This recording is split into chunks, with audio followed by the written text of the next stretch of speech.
The main thermal actuator is made of polysilicon.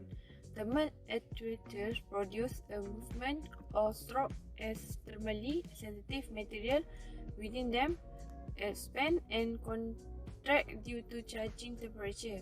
When the temperature rises past the melting point, the wax change phase from solid to liquid, expanding in configuration. Further, thermal actuators are a good choice for MEMS due to their small size, large force generation, and of course ability to convert electrical energy into motion at the micro scale. Assalamualaikum warahmatullahi wabarakatuh. My name is Muhammad Ashraf Aiman bin Nuruddin and I'm from RK86. So for my part is the MEMS fabrication simulation. So as we can see, in here we have layout and the material database. So basically for this project, we have implement six material for the layout. There are silicon dioxide, nitride, polysilicon, polysilicon 2 and aluminium. And as we can see in the table for the material database, the only silicon and silicon dioxide have the major poisson ratio and the minor poisson ratio, and only silicon dioxide and nitride have anti-mass density. Polysilicon 1 and the polysilicon 2 and also aluminium, they does not have any mass density. And there are the table for the length of the layout. Hot arm length is 495 micro-m. For hot arm width is 2 m. Cold arm length for 470 m. Cold arm width 30 m. Arm separation 10 m. Connecting bar width 10 m. Pad length 40 m. The pad width 30 m. So this is the process division and the 3D model. The process is start from the wafer, then we deposit the nitride, then deposit the silicon nitride, and then etching the core 1.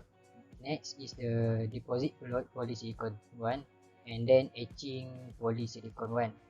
After that we deposit polysilicon 2 and then etching the polysilicon 2, and then we deposit aluminium, and next etching aluminium, and lastly we etching the silicon dioxide.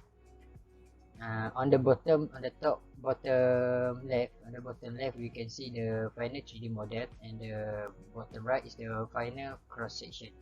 So this is basically the process of this project and the 3D model. Hi, Assalamualaikum. My name is Ahmad Bashar bin Muhammad Kamaruddin, and I will present about MEMS finite element analysis. This part will display the ANSYS engineering data, geometry, model and setup. The analysis system that is applied in this project is static structural. All of the material properties that is needed in this project is added into engineering data.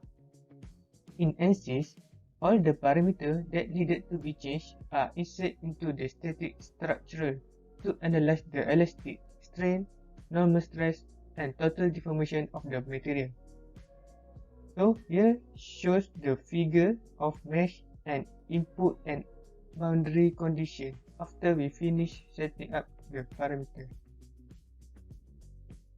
Now, I will present about the result of ANSYS solution. This figure shows the structure for thermal actuator.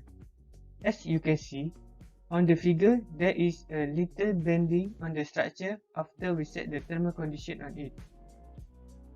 So, for the first graph, this is the graph of elastic strain versus temperature for polysilicon material. The temperature that we set for this project is from 100 Celsius to 800 Celsius. The second graph here is the graph of total deformation versus temperature, and the third graph is normal stress versus temperature. As we can see from all of this graph, the value of elastic strain, total deformation and normal stress is increased when the temperature is increased. So, we can expect that the higher the temperature, the higher the value of elastic strain. certain deformation, and normal stress. So, the structure will bend more as the temperature increases. That's Pavement watering has been practiced for centuries in Japan, where it is known locally as uchimizu. It consists of watering ground surfaces around one's home or shop with the goal of acidity dust particles on the ground and relieving pedestrians from the summer heat. Similar practices can be observed across the globe in areas with hot summers, even when the water is not readily available. Unit campus has large size of population and students are active in outdoor activities. Due to hot weather at campus, a lot of building temperature are increased and activities cannot be done due to hot weather. A smart pavement water system is proposed by utilizing electrothermal microactuator. This system helps maintaining the temperature inside campus by decreasing heat produced by the road or ground. The systems are installed at road or parking lot at campus or lab, where high level of temperature are reached. The system will watering the road or parking lot to decrease the temperature. By keeping the surrounding temperature, risk of heat stroke can be prevented and communities comfort are key.